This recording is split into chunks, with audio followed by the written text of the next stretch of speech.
સલામ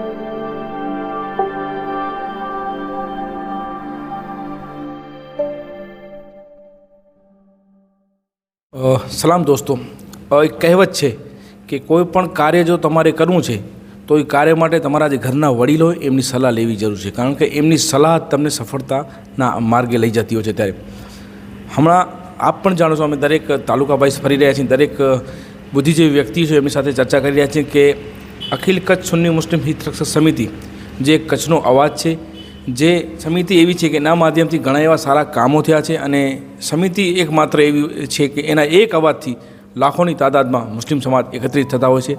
અને એના માટે, કારણ કે મારી સાથે આ બંને મોટી ઉંમરના લોકો ઉપસ્થિત છે, એમનો થોડુંક વિચારો મારે જાણવા છે, કારણ કે એ આપણાથી મોટા છે અને એમને જે સમિતિથી બાખૂબી સમિતિને સમજી છે, સમિતિના કેવા કેવા કામો થઈ ચૂક્યા છે, એ તમામ માહિતી આપણે એમની પાસે લેશું. પહેલાં આપણે પરિચય લઈ લઈએ. સાહેબ, આપનું નામ અને પરિચય આપો.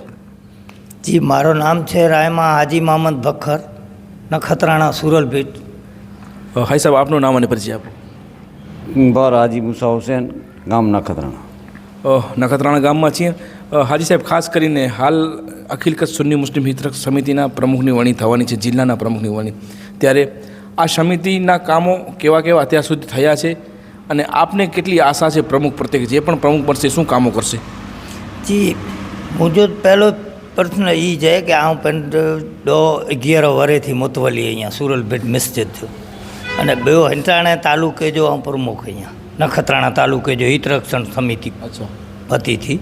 અને હું એ ચાહતો કે પ્રમુખ જોકો થીણું ખપે, કોમ લા કરે, કોમ જે આગેવાની ગેને તો એ ગરીબ ગુરબે મિણી કે તકલીફ કે એને હાજર રહે, હાજર દઈ શકે, હાજરી દઈ શકે.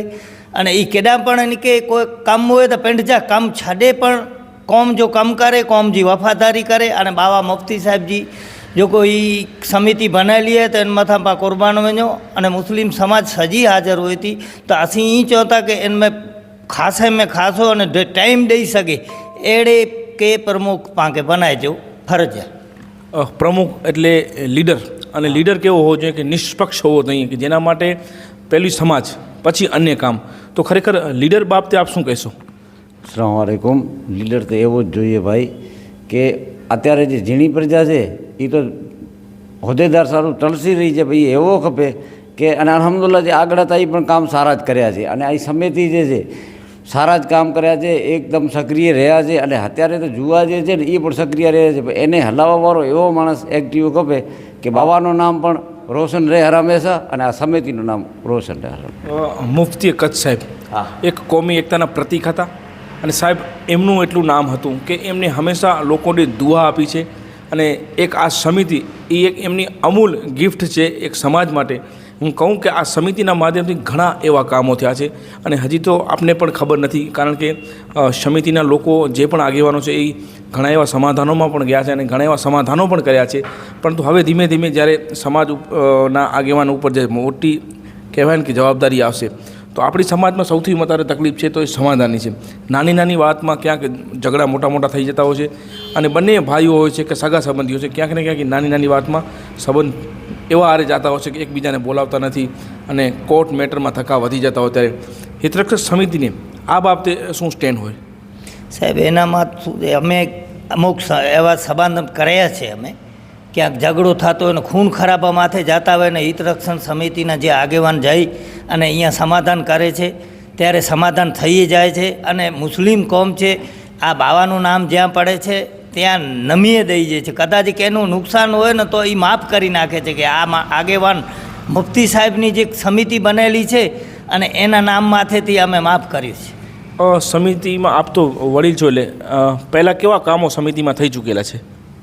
કામ બધા સારા જ થયા છે. આનાથી અગાઉ સ્ટાર્ટિંગમાં ચરુપડીમાં હાજી હુસેન શાહ પ્રમુખ હતા, એના પછી બાવા મૌલાના નફસબંધી પ્રમુખ હતા, એ પણ કામ બધા સારા જ થયા. અને એના પછી જે ઇબ્રાહીમભાઈ રહ્યા છે, પછી આ રાયમાભાઈ રહ્યા, મહેનત તો કરી જ છે, એમાં કોઈ નઈ નવાઈ નથી.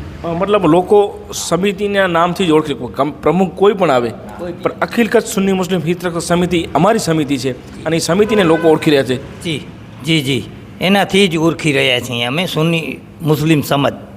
એના માટે અમે છેવાડાના અંતરિયાળ ગામડો છે ત્યાં સુધી જઈ રહ્યા છીએ, લોકોનો અવાજ પણ બની રહ્યા છીએ.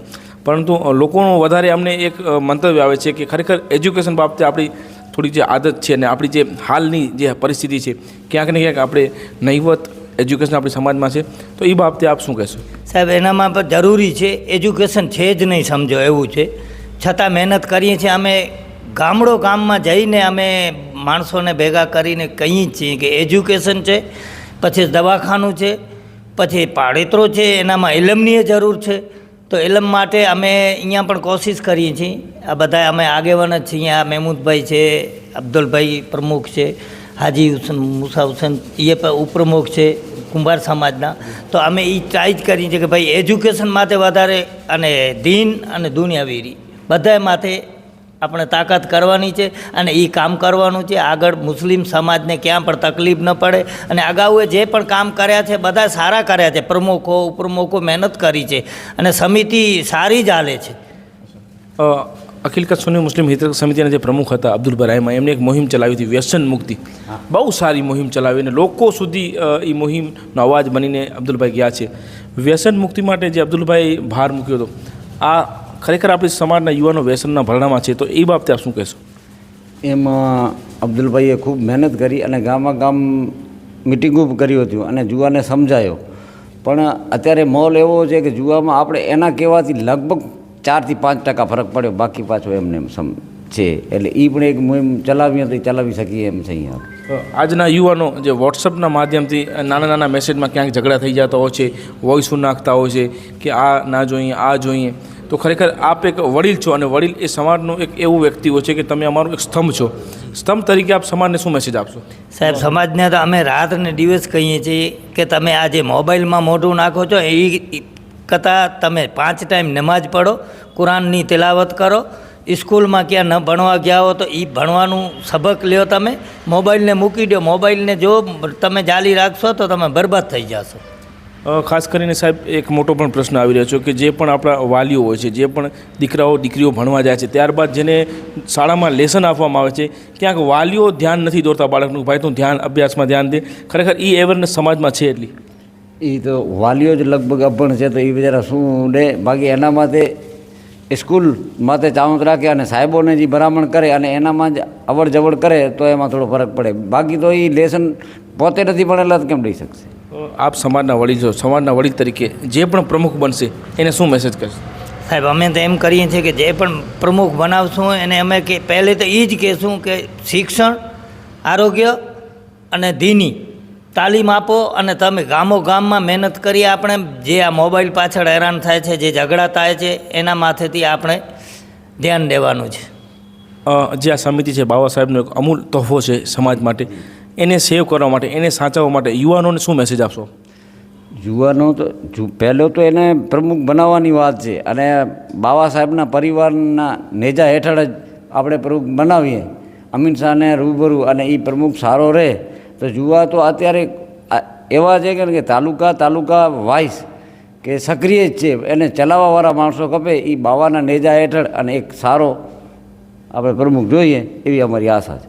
સમાજના આ વડીલો છે એ એક જ મેસેજ આપી રહ્યા છે કે જ્યારે મુફ્તી કચ્છ સાહેબે જે આ સમિતિ આપી છે સમાજને, અને આ સમિતિના જે પણ પ્રમુખ થશે એ પ્રમુખ ફક્ત સમિતિ નહીં પરંતુ સમગ્ર મુસ્લિમ સમાજના પ્રમુખ હશે અને એમનો કોઈ પણ નિર્ણય હશે એ નિર્ણયને આપણે આવકારશું અને એ પ્રમુખની જવાબદારી રહેશે કે સમાજ પ્રત્યે જે કામો કરવાના છે. કારણ કે સમાજની અંદર ઘણા એવા કુરિવાજો છે, સમાજની અંદર ઘણા એવા મુસ્લિમ હિતો જે કામો કરવાના છે અને જે બાબતે સંસ્થા બની છે કે મુસ્લિમના હિતોનું રક્ષણ કરતી આ સમિતિ, એટલે આ સમિતિને આપણે તમામ લોકો જાહેર ટેકો આપી અને એ પ્રમુખ આપણા છે એવું સ્વીકારી. કેમેરામેન કાસમભાઈ ખલીફા સાથે હું સિરાજ મલિક, ન્યૂઝીલેન્ડ, ગુજરાત.